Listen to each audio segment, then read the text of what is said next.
Hello everyone, welcome to another video in the series on my 2008 Harley Street Glide. We pulled this bike in over the winter to do some maintenance, inspect a few things, and we've got ourselves into some repairs along the way. We've already done a video on the rear brakes. We're in the middle of making a video on the cam chest on the other side, some upgrades we're doing there. Today's video, we're going to take this primary chain case off, take a look at the clutch, the compensator up here in the front, and just kind of see what we're getting into, if everything is okay in there. I bought the bike used with about 40,000 miles or so on it, so around the time that it may need some maintenance or some repairs, I should say. The bike's got about 47,000 on it now. I haven't had any problems out of it, or any kind of strange noises that would make me think something's broke or worn out. But again, it's winter time, nothing else to do, can't ride, so we're going to go ahead and look into some things, make some upgrades. Just kind of so we know where everything's at. So to get the primary chain case off, we're gonna have to take the floorboard off, the shifter, possibly this rear footrest. The derby cover does not necessarily have to come off to get the primary case off, but we're gonna have to take it off anyway to fill it back up with oil when we put it back together. So we might as well take that off now. So let's get started. All right, so one of the first things I want to do, obviously this has oil inside of it to lube the primary chain. First things I want to do is get the oil draining. That way while we're taking off the floorboard, the shifter, that kind of stuff, the oil's draining. Hopefully by the time we get to taking the primary cover all the way off, most all the oil will be drained out of here and we won't have a big dripping mess on our hands. So to drain this, there's actually a drain plug underneath of it right here where my finger's at. So underneath here is the drain plug. That's him right there. You need a 5/8 wrench to get that out, or it's got a slot for an Allen key in the bottom of it. Either one will work. It's kind of right here at the front of the derby cover. That's where it's located. So get our drain pan under here, get that plug out, and start draining it.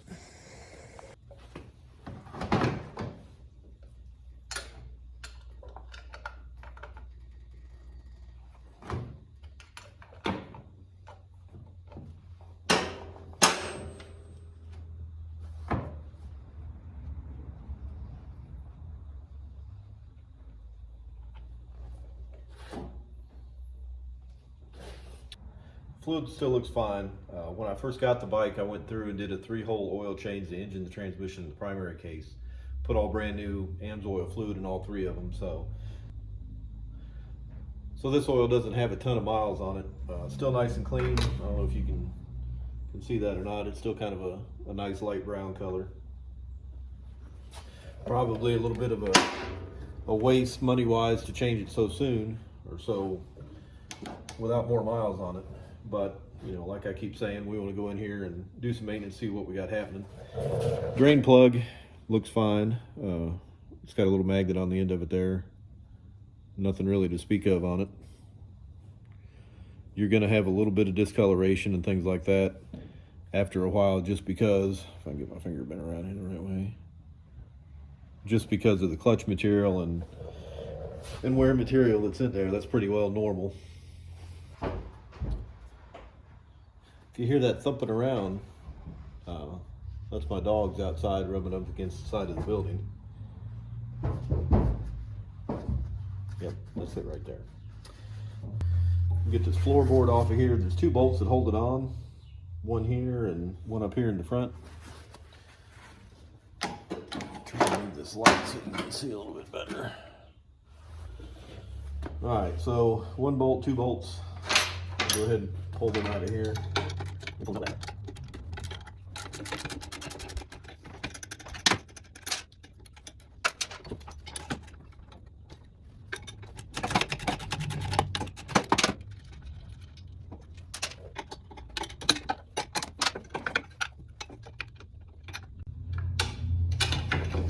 All right, so floorboard's out of the way, finally.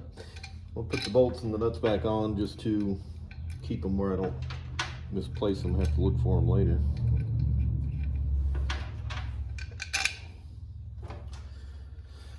So now the next thing, I don't know if we'll have to take this mount out of the way or not. Looks like we'll have enough room to sneak the cover out around it. So next, find an Allen wrench for that shifter. Get that out of the way.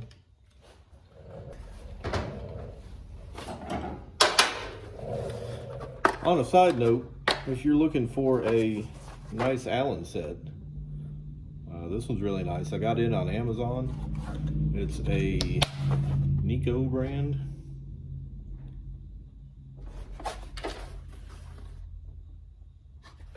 It's a Nico brand. Pretty high quality, pretty reasonable price wise.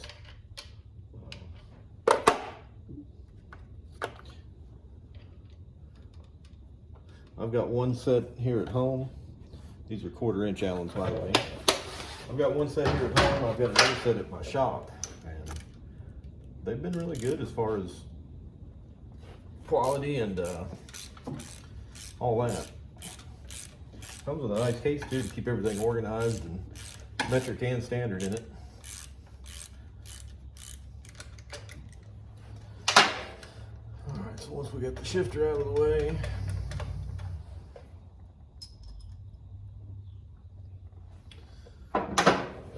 so next, I guess we can take this derby cover off.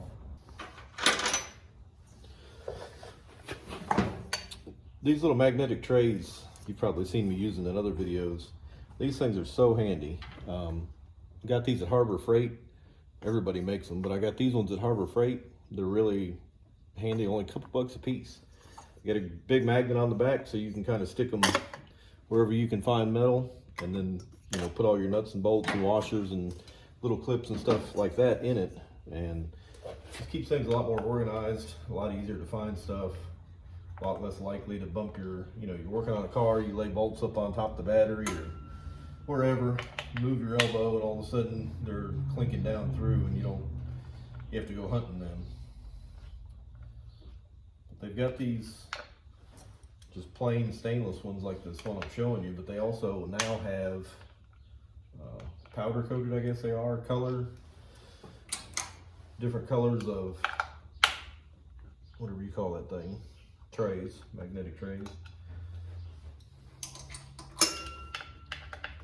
I think I'm using a red one on the other side. Well, on the other video for the cam chest, I think I've got a red one for all that. These T-handle Allen wrenches you see me using, I got those at Harbor Freight as well. They're real handy. They come in this set. It's got metric and standard. The red handles are standard and the grays are metric. But it's pretty handy too, especially when you're working on something like this where nothing's Allen wise is super tight. You can kind of get them by hand. Derby covers off. Look great inside. Don't see anything wrong. This is our clutch, or part of the pressure plate for the clutch. I'll lay this derby cover over here out of the way. Hopefully it don't get knocked off there. So like I said, derby cover you don't have to take off to get the primary off. The bolts that hold the cover on just go into the case itself, so it doesn't hold the case onto the bike or anything. But again, we're gonna have to take them off anyway later to fill the primary back up. So we'll go through and start breaking these loose.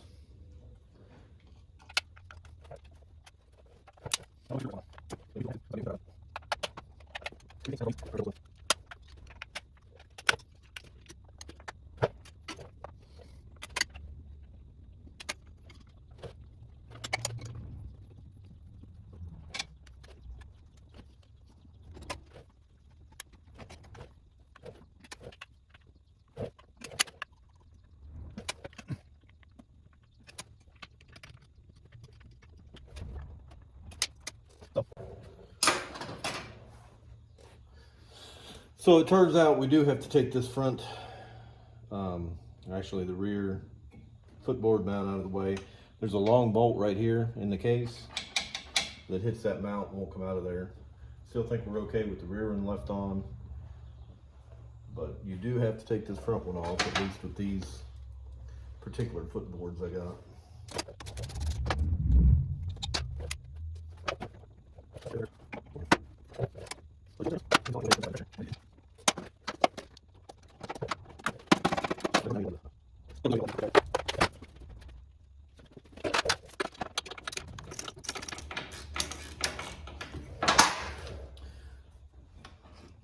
All right, that'll be enough. I didn't take it all the way out. The reason being that bolt's real hard to get to. I just loosened it up enough that it flexes down out of the way. We can get that long bolt that was holding us up out of the way. Got all the other bolts out of the cover. It comes right off of there. Good shape inside here. No pieces laying in it. Not a whole lot of gunk or dirt or anything like that. Right, nice place to sit this. Alright, so what do we got in here?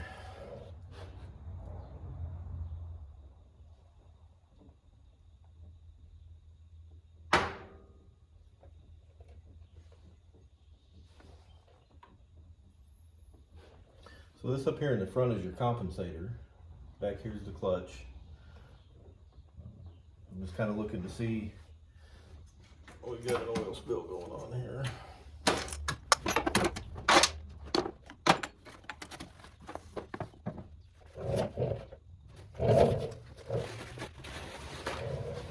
So kind of the plan was drain all the oil out of it as we took other, or before we took other stuff off, and then maybe it would be mostly empty.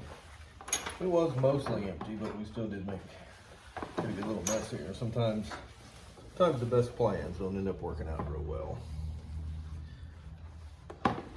But I guess there's worse things that could be going on.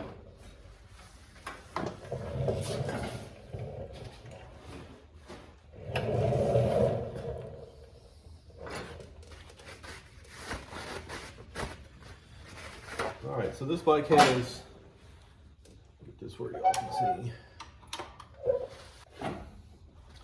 All right, so this bike has an automatic chain tensioner on it.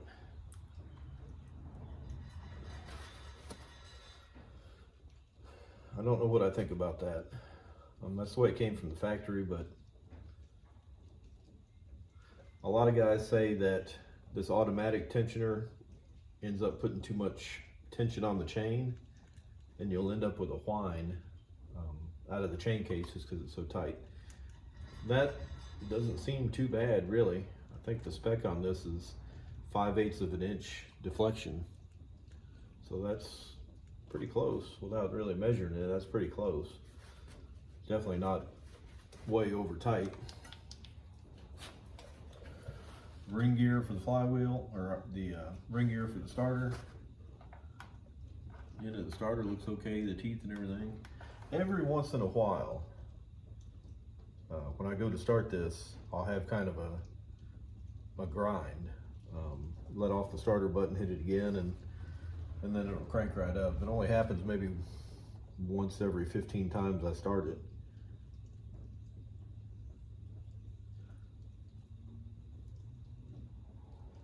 Just thinking back, never really paid that much attention, but just kind of thinking back right now, seems like it does it when it's hot. Like you ride it for a while, you pull into a gas station, when you go to start it back up is when it'll happen. I don't think it happens when the engine's cold, like when you first go out and start it for the day.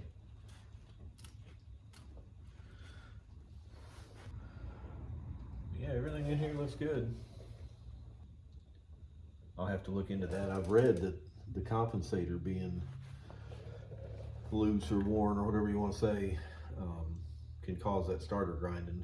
Not sure why or how, but it seems like that's what I read. I'll have to look more into that now that I've got it apart and kind of see what I've got going on here. If nothing else, even if we don't change a thing inside here, this was a worthwhile trip because, again, you know, now we know visually what kind of condition this stuff's in, what we have in here. And okay, so as I said earlier, everything looks great in here. The compensator in the future I probably will replace with a Screaming Eagle, or you know, one that's got a little bit better springs in it. These are kind of known for having weak springs or getting weaker as they wear, to the point that you ought to replace it. So I will probably do that at some point in the future. I'm not going to do it right now. We're spending, you know, quite a bit of money on some other things that you'll see in the other videos on this bike. This is good for right now. I may switch the chain tensioner to a manual, you know, the old style where you had to come in here and adjust it every so often. like I said earlier, for right now, I think that's just fine on the slack that's in it. No issues with the clutch. I adjusted the clutch when I got the bike, so that's only been, you know, a few thousand miles ago. No issues with the clutch at all. It's easy to get in neutral, it doesn't slip, so I'm gonna leave that alone for now. So basically all we got out of this ride was just to get in here and kind of take a look around, see how everything looks, what we've got going on. So I'm gonna clean the gasket now, clean the cover, and start putting it back together.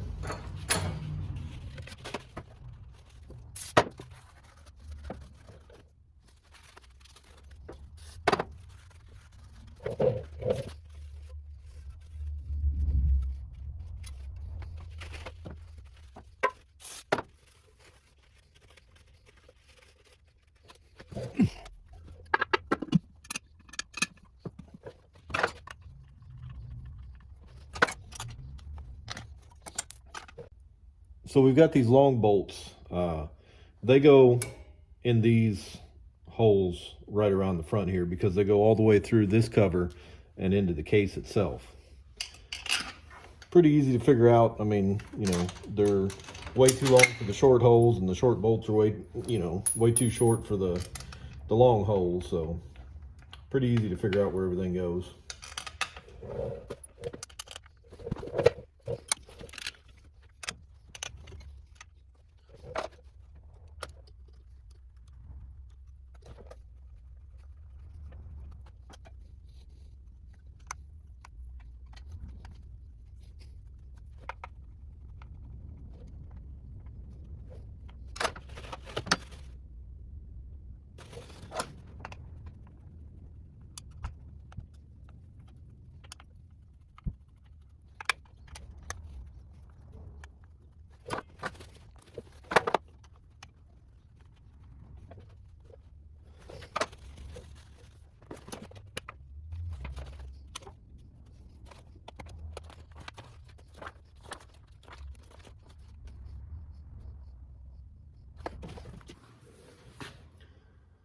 Okay, so we get the primary cover back on. We got all the bolts torqued down like they're supposed to be.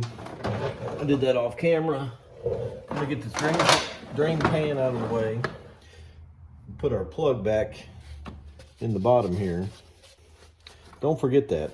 Sometimes it's easy. You're putting stuff back together and you're anxious to go ride or whatever, and you start throwing stuff back together, and next thing you know, you're pouring the oil in here and it's running out because you forgot to put the drain plug back in.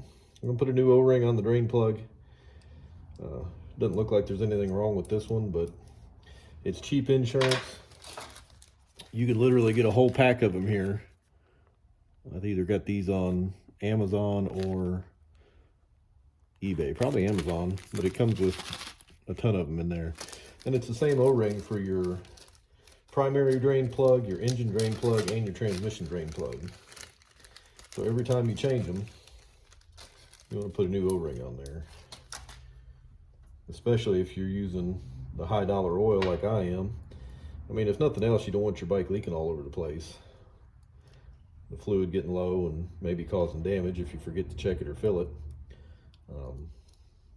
But yeah, it's really cheap insurance. I think that whole bag of 50 was less than $10, something like that. Put a little bit of oil on the drain plug.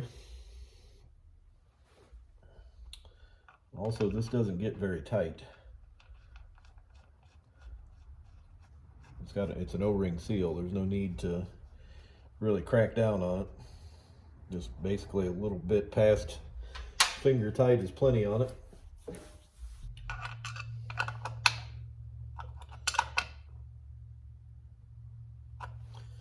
So that's plenty. So we'll get started putting the floorboard back on. I got to put the bolts back in this mount, snug them down.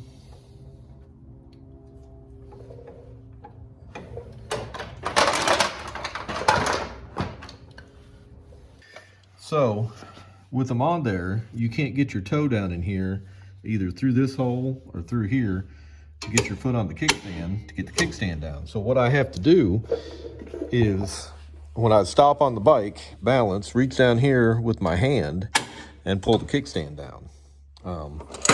Tired of doing that. People look at me crazy. So what I'm going to do is swap the boards from side to side.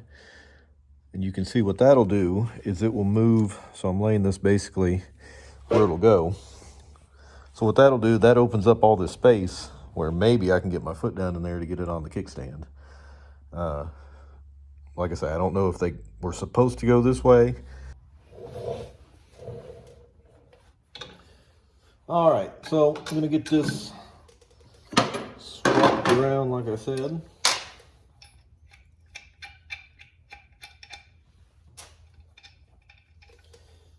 I don't really care for these floorboards too much. They're a little bit more narrow than I'm used to, and especially being longer there and covering up the kickstand where you can't get to them. But man, to buy another set, stuff is expensive. I was at the dealer the other day just poking around, just killing some time looking around, and man, lights and floorboards, basically anything for the bike is crazy expensive. And then, you know, even if you don't buy it at the dealer, if you just buy it aftermarket, like from J&P or Dennis Kirk or somebody, you kind of never know what you're getting. I guess you could look at the reviews and stuff and see, you know, people that bought them before you. But yeah, that's going to be a whole, yeah, that's the ticket right there. They have to go on this way. I mean, surely they wouldn't make something that covers up the kickstand on purpose. So that's good. That's at least one thing we got accomplished here. If nothing else. If we don't do anything else, at least we'll be able to get to the kickstand a lot easier. And getting to the kickstand is kind of important, especially when you want to stop. And you have to stop every now and then.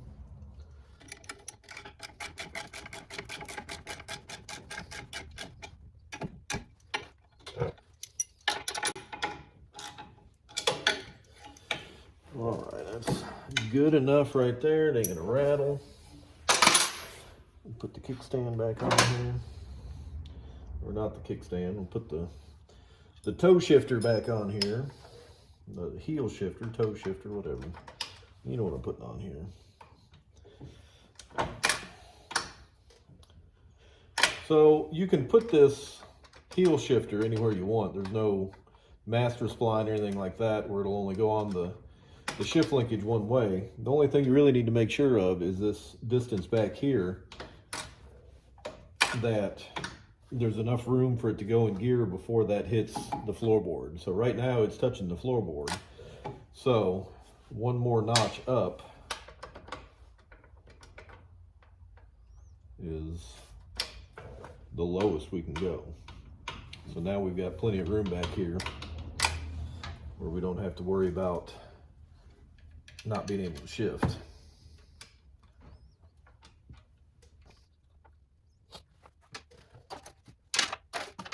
Look inside this was earlier, 1/4 inch.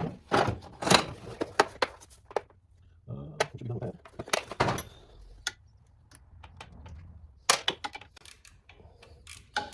Floorboard's almost in the way for this. I guess I should have put that on before the floorboard. I really don't even use the heel shifter. I do all the shifting with the toe shifter. My Road King that I had for a long time didn't have a heel shifter on it, so I got used to just using the toe shifter. What do you guys use? Do you use both, or?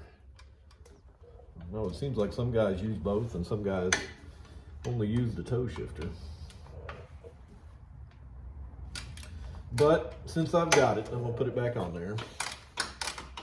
All right, so that's taken care of. So we're gonna fill it with oil now. You fill it through this gap here between the clutch and the cover. There's not much of a hole there. Just about the size of my pinky is all that's there. They sell a special funnel kind of a deal that it's half moon shaped. It clips down in here and then you can pour the oil through the top. I've always had luck with just a regular funnel like this. If you get one with a kind of a small bottom around it here, it will fit right in that hole where my pinky was. You just kind of hold it with one hand, pour with the other. As long as you don't get ridiculous with it. You know, I've never spilled any doing it this way. So the oil I'm putting back in it, Amsoil, specific for the primary.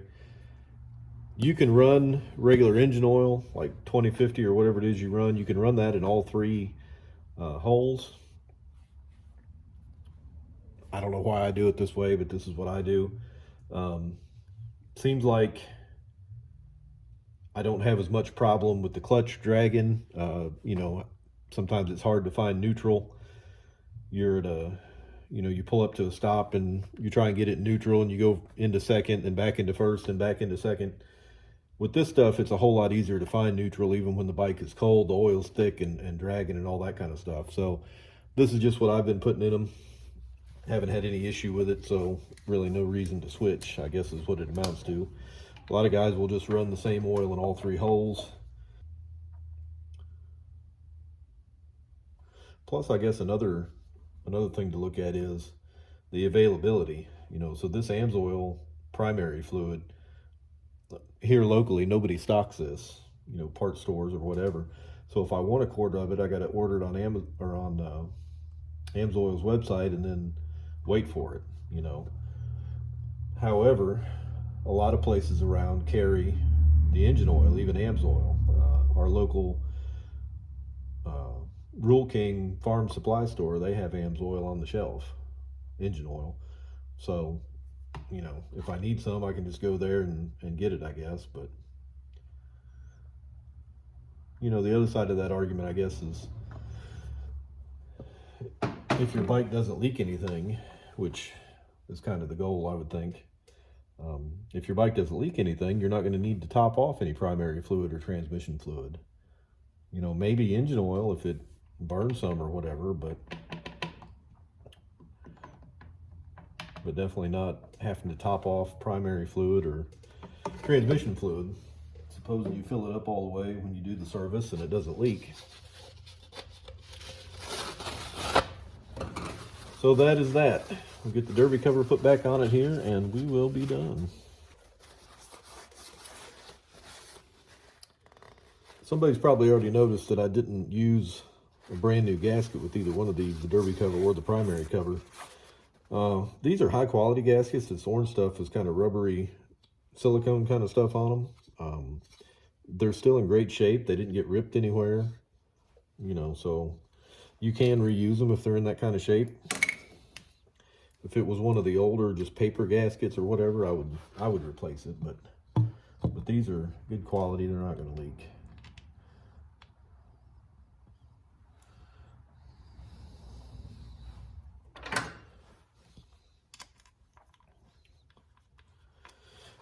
This derby cover obviously is custom. I found that online. I'm trying to think, it was a place on Facebook, or a guy on Facebook was advertising. I think it was Chopper Custom Covers or Custom Chopper Covers. One of those. Real good guy to deal with. He had all kinds of examples of different stuff that he had made, and he can make anything custom for you. If you had just a picture, like a computer file picture of what you wanted, you can send it to him and he can put it on a derby cover for you. He had covers for you know, old stuff, the three bolt covers, the new M8 stuff, twin cams, whatever you wanted. And he also had chrome covers with the like a black logo, or a black cover with the light colored logo, or whatever you want to call it, that you're putting on there. Pretty reasonable.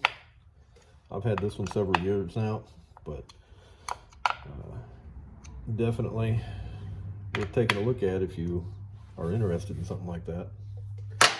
So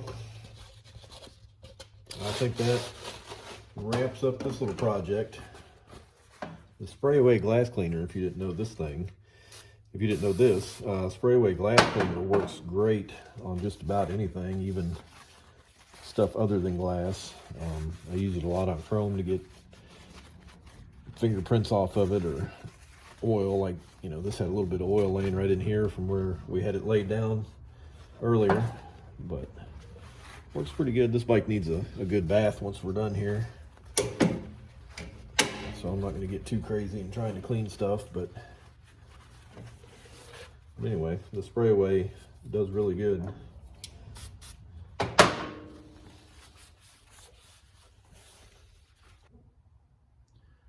All right, so that's it. We're done with the primary now. We went in there, looked around, saw what we've got to work with, put it all back together. So this part of the maintenance that we've been doing is done. As I said earlier, keep an eye out for other videos on this bike. We've already got one out on the rear brakes. We're in the middle of recording one for the cam chest part. We're waiting on a couple parts and we can finish that video up. Not real sure what else I'm going to get into, but I'm sure there'll be more videos on this bike as we go along. So I appreciate you watching. Like, comment, and subscribe for me. The more likes and comments we get on various videos, the more people's going to see them. I guess that's the way YouTube's algorithm works. That's what I read anyway. But like, comment, and subscribe for me. We'll have more videos out very soon covering motorcycle stuff, lawn and garden, cars, trucks that we do at our shop. So keep an eye out for that stuff, and I appreciate it very much. Have a great day.